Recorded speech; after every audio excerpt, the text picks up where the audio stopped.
बिस्मिल्लाहिर्रहमानिर्रहीम। अस्सलाम वालेकुम। मेरा नाम है उस्मान सलीम कादरी। उम्मीद है आप खैरियत से होंगे और ईमान की बेहतरीन हालत में होंगे।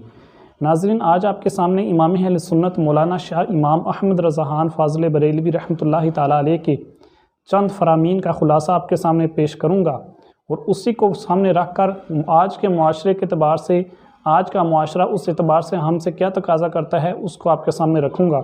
बहुत ज़रूरी और बहुत अहम बातें हैं जो आपके लिए जानना ज़रूरी हैं। मेरे इमाम मौलाना शाह इमाम अहमद रज़ा खान फ़ाज़िल बरेलवी रहमतुल्लाह ताला अलैह फ़तावा रज़िया की 15वीं जिल्द में फरमाते हैं कि ख़ानदानी लोग जो होते हैं वो तजारत और हरफत को यानी पेशा अख्तियार करने को, तजारत को जो है ऐब समझते हैं। यानी उनके नज़दीक तजारत करना ये ऐब यानी ये बुरा काम है, वो इसको अच्छा तसव्वुर नहीं करते। जबकि इमाम के नज़दीक तजारत करना ये बहुत ही अहम और ज़रूरी नुक्ता नज़र है और आपने इस पर जो है मुसलमानों को उबारा है कि तजारत करेंगे तो आप जो है ताजिर पैदा होंगे, अगर नौकरी करेंगे तो नौकर पैदा होंगे। इस पर इमाम अहमद रज़ा खान फ़ाज़िल बरेलवी रहमतुल्लाह ताला अलैह ने मुसलमानों को तजारत करने के असूल भी आगे जाके बयान किए हैं। लेकिन मैं आपके सामने ये एक मिसाल के सामने आपको समझाऊँगा कि लोग इसके बावजूद तजारत क्यों नहीं करते, लोग तजारत की तरफ क्यों नहीं आते। इसमें सबसे अहम किरदार हमारे मुआशरे का है। हमारा मुआशरा ही ये चाहता है कि हम नौकर बने और नौकर पैदा हों और नौकर बनकर ही दुनिया से जाएं। यानी कि हमारा मुआशरा, हमारी औलाद, हमारे वालिदैन, हमारे अज़ीज़ व क़ारिब और हमारे दोस्तों अहबाब सब ये चाहते हैं कि हम नौकर ही बने और नौकर ही ज़िंदा होकर, नौकर ही बनकर ज़िंदगी गुजारें। इसकी मिसाल मैं आपको देता हूँ। एक बंदा है, वो सारा दिन जो है वो बाज़ार में घूमता है और बाज़ार में घूम कर जो है वो क्या करता है, लोगों से जाके सवाल करता है, अल्लाह के नाम पे मुझे कुछ दे दो, अल्लाह के नाम पे मुझे कुछ दे दो, मेरा बच्चा बीमार है मुझे कुछ दे दो, अल्लाह के नाम पे मुझे दे दो। तो लोग क्या करते हैं, लोग उसकी मदद करते हैं। उसको 10 रुपये दे दिए, किसी ने 20 रुपये दे दिए, किसी ने 30 दे दिए। अब ये लोग जो उसको 10 रुपये दे रहे हैं, 20 रुपये दे रहे हैं, 30 रुपये दे रहे हैं, ये उसको सवाब समझ के दे रहे हैं। हालांकि ये नहीं जानते कि वो पता नहीं सच बोल रहे हैं कि झूठ बोल रहा है। क्या वो उस काबिल है कि उसको पैसे दिए जाएं? क्या शरीयत मुतहरा ने इस बात की इजाज़त दी है कि उसको पैसे दिए जा सकते हैं? क्या शरीयत के नज़दीक उसको पैसे देना जायज़ है? क्या शरीयत के नज़दीक उसका पैसे मांगना जायज़ है? हम इस पर गौर नहीं करते, सवाब समझ के उसको पैसे दे देते हैं। इसके मुकाबले में वो बंदा जो रेडी लगा रहा है, ठिया लगा के बैठा हुआ है, अपना कारोबार कर रहा है, हलाल तरीके से रोज़ी कमा रहा है, उससे हम जब चीज़ खरीदते हैं तो वो कहता है जी 30 की है, हम कहते हैं नहीं 20 की है, वो कहता है देनी है 30 की देनी है।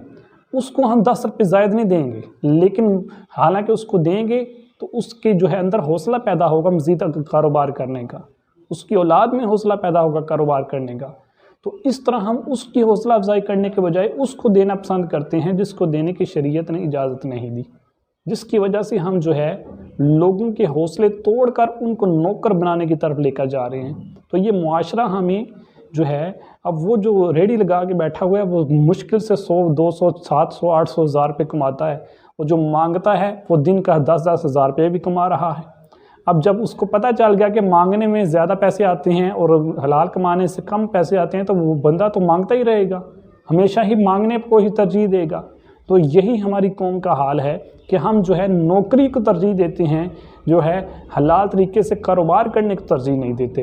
ये है तजारत से दूर होने की वजह। हालांकि हमारे मुआशरे को चाहिए, हमारे लोगों को चाहिए, हमारे दोस्त अहबाब को चाहिए कि हम उन चीज़ों से महंगे दामों में चीज़ें ख़रीदें जो कि नया नया काम शुरू कर रहे हैं, ताकि उनका हौसला बढ़े, वो आगे बढ़ के लोगों की तरक्की के लिए काम करें।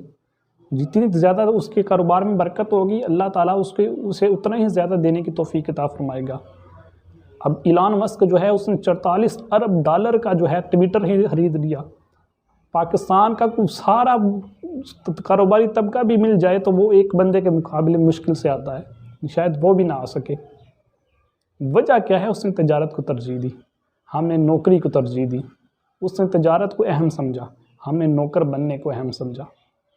अब इसी तरह फिर आगे जाके आला हज़रत फरमाते हैं कि मसला भी एक ये भी है कि हमारे जो है वो मुसलमानों को तजारत करना भी नहीं आती। इस हवाले से मैं आपके सामने फिर आपने बताया कि हिंदू क्या करते थे, कम प्रॉफिट लेके सौदा बेच देते थे और मुसलमान जो है प्रॉफिट ज़्यादा लेने के चक्कर में सौदा बेचते ही नहीं थे। इस तरह मुसलमानों को लॉस होता था। ایک صاحب تھے، وہ چینی کا کام کرتے تھے، چینی کا بزنس کرتے تھے۔ وہ کہتے تھے کہ میں جتنے کی خریدتا ہوں اتنے کی آگے بیچ دیتا ہوں، لیکن اس کے باوجود مجھے دن کا 1,00,000 روپیہ بچتا ہے۔ لوگ پریشان کہ جتنے 100 کی خریدتا ہے 100 کی بیچتا ہے تو پیسے کہاں سے بچتے ہیں؟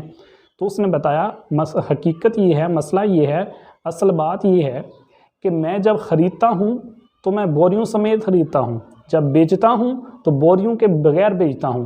اس طرح میرا ایک دن میں 10,000 بوری بکتی ہے، اور ایک بوری جو ہے وہ مجھے 10 روپے کی جو ہے وہ میں اس کو بیچتا ہوں، یعنی کہ جو بچ جاتی ہے بوری، وہ چینی تو میں نے بیچ دی، لیکن جو بوری بچ کی چینی کی وہ میں 10 روپے کی بیچتا ہوں۔ تو ایک دن میں میری 10,000 بوریاں بکتی ہیں، تو میں وہ 10,000 بوریاں 10 روپے کے حساب سے بیچتا ہوں تو میرا 1,00,000 روپیہ بنتا ہے، یعنی کہ 100 کی چینی خرید کے 100 کی جو ہے بیچتا ہوں، پھر بھی مجھے 1,00,000 روپیہ بچتا ہے۔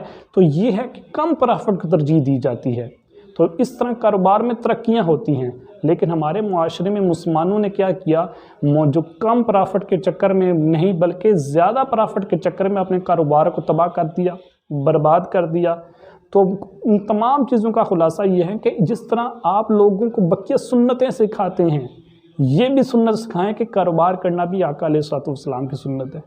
کاروبار کو ترجیح دیں، نوکریوں سے جان چھڑوائیں۔ ہمارے بہت سے جگہوں پہ بہت سی سنتیں بھی بیان ہوتی ہیں، لیکن یہ سنت یہ بہت کم بیان کی جاتی ہے کہ میرے آقا علیہ الصلوۃ والسلام تجارت بھی کیا کرتے تھے۔